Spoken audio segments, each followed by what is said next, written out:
नूतन police अधीक्षक Yogesh Kumar Gupta Hatkanangale police स्टेशनला भेट देणार ही बातमी वाऱ्यासारखी सर्वत्र पसरली। बऱ्याच लोकांना ही बातमी खोटी वाटली, पण नूतन पोलीस अधीक्षक योगेश कुमार गुप्ता यांनी खरी करून दाखवली। त्याबद्दल योगेश कुमार गुप्ता सरांचे सतर्क लाईव्हच्या परिवारातर्फे हार्दिक अभिनंदन, आभार। यावरून लोकांच्या लक्षात आलं, योगेश कुमार गुप्ता जे बोलतात ते करतात। हातकणंगले पोलीस स्टेशनची इमारत खूप वर्षापूर्वीची आहे। तुमच्या काळात इथे भव्य दिव्य असे पोलीस स्टेशनची इमारत व्हावी असे मत पत्रकार सागर जमने यांनी मांडले। तेव्हा गुप्ता म्हणाले, जोपर्यंत मी या जिल्ह्यात आहे तोपर्यंत हातकणंगले पोलीस स्टेशनचा कायापालट केल्याशिवाय गप्प बसणार नाही। मी असा संकल्प केला आहे। कोल्हापूर जिल्ह्यात एकाही पोलीस स्टेशनची इमारत जुनी दिसणार नाही।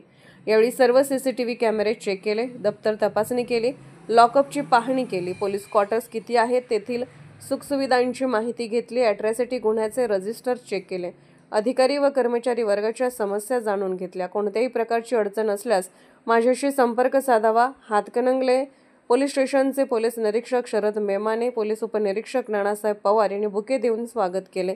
यावेळी तालुक्यातील मुस्लिम बांधव उपस्थित होते। पत्रकार सागर जमने, कुंभोज।